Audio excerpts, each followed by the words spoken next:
गुरुजी, सत्संग सुनना बड़ी उच्च अवस्था बताई गई है जी सत्संग सबको नहीं मिलता। जी। तो गुरुजी, सत्संग किन जीवों को मिलता है, समझाने की कृपा करें। सत्संग सुनना बहुत उच्च बात बताई गई है। देखो पुण्यात्माओं,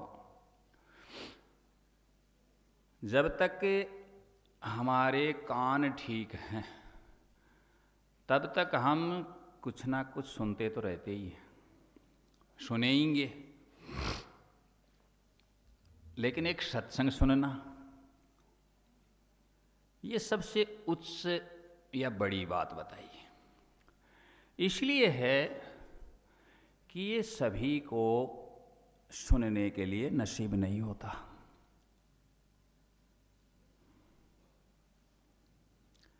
यदि ये उच्च चीज है,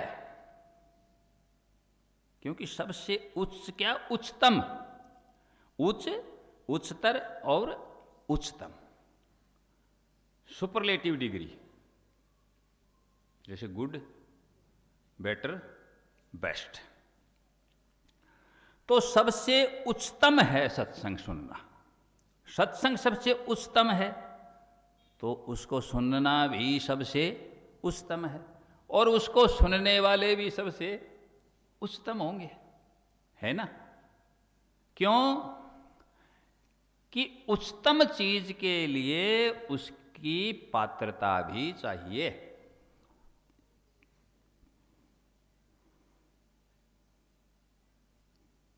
नीच प्राणी पा नहीं सकता उत्तम फल का भोग, बैसाख दाख लगे होवे काग कंठ रोग।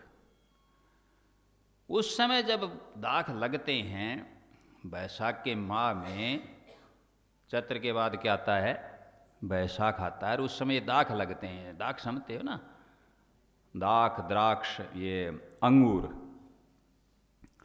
उस समय कहते हैं कि कौवे के कंठ में एक गांठ हो जाती है, कंठ रोग, तो वो अंगूर नहीं खा सकता। ठीक है जी। इस प्रकार सत्संग का आनंद लाभ हर एक व्यक्ति नहीं उठा सकता। यदि हर एक व्यक्ति उठा ले तो तमाम प्रकार की जो नफरत है, जो झगड़े हैं, सब क्या हो जाए, समाप्त हो जाए। क्योंकि सबको ज्ञान हो जाए कि ये कुछ नहीं है, ये यहीं से हमने लिया है, यहीं हमें छोड़ना पड़ेगा। साथ जाने वाली चीज नहीं है सत्संग, तो साथ जाने वाली चीज है। सत्संग तो शाश्वत है, लेकिन हमने उसका साथ छोड़ दिया। सत्संग ने हमें नहीं छोड़ा, हमने सत्संग को छोड़ दिया। सूर्य है, धूप निकल रही है, सामने है सूर्य। कोई व्यक्ति अंदर कमरे में बंद हो जाए या पीठ फेर के बैठ जाए, कह दे सूर्य तो नहीं है, तो उसमें सूर्य का दोष है क्या? सूर्य का कोई दोष नहीं है। दोष किसका है?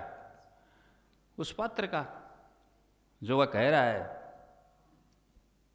अंगूर तो खट्टे नहीं थे, लेकिन उस कहानी में लोमड़ी क्या कह रही है, अंगूर क्या है, खट्टे।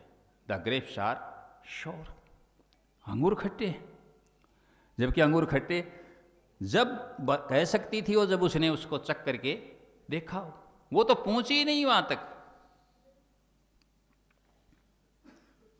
जो अंगूरों की लोमड़ी की कहानी पहले पढ़ते थे, सभी पढ़ते हैं स्कूलों में बच्चे, बूढ़ी माता बहनों को नहीं पता तो वो सुन लें।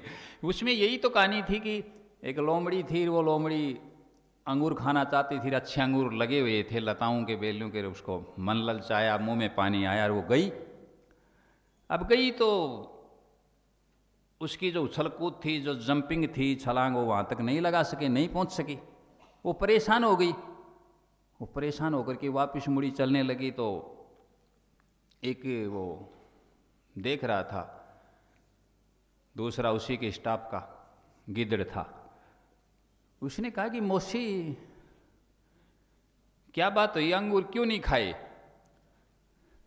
उसने कहा खाऊं कैसे, अंगूर क्या थे, खट्टे थे, अब पहुंच पाई नहीं। और कह दिया अंगूर क्या थे, इकट्ठे थे। ऐसे आप तो रोज देखते हो ना, बहुत से आदमी आज तक इस गेट के अंदर नहीं आए। आज तक उन लोगों ने हमारे दर्शन नहीं किए, इस गेट के अंदर नहीं आए, लेकिन निंदा बुराई रोज करते।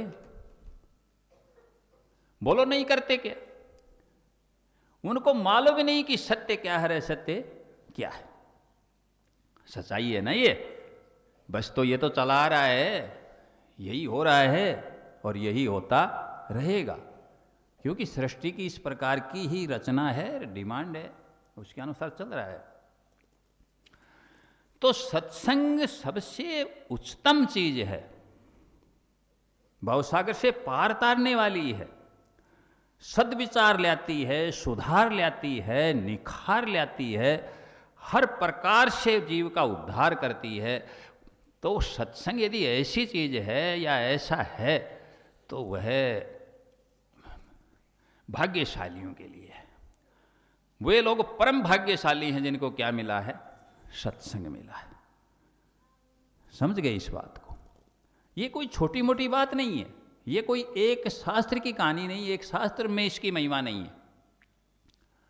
सब जगह सत्संग की महिमा है तो उसके साथ साथ सत्संगियों की भी महिमा है, क्योंकि इतनी अच्छी चीज को प्राप्त करने के लिए अच्छा व्यक्ति तो होना चाहिए।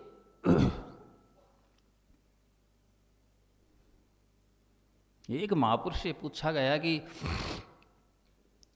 आज ये रामकृष्ण, ये परमहंस, ये महापुरुष क्यों नहीं आ रहे? तो पता उन्होंने क्या जवाब दिया? उन्होंने कहा कि उन महापुरुषों को गर्भ में आने के लिए, जन्म लेने के लिए ऐसी माताओं का गर्भ भी चाहिए। ऐसी माताओं का क्या चाहिए? गर्भ भी होना चाहिए। ऐसे कोई संत कहीं अवतरित थोड़ी हो जाता है, या ऐसे कोई संत बातों से थोड़ी बन जाता है। पीछे का भी वो किया हुआ होता है और आगे आकर के खुद भी करता है कर्म, दूसरों से भी सत्संग का कर्म करवाता है। इसलिए इस प्रश्न के उत्तर में कितना भी कहा जाए वह भी क्या है? थोड़ा है। कि सत्संग की महिमा अनंत अपार है तो सत्संगियों की महिमा भी अनंत अपार है। सत्संग भाग्यशालियों को मिलता है, परम भाग्यशालियों को मिलता है। सत्संग मिलना बड़ी बात है, सत्संग मिलना पूर्वला भाग है, ये समझो। इसलिए सत्संग उन महान आत्माओं को प्राप्त होता है। सतनाम सत्संग।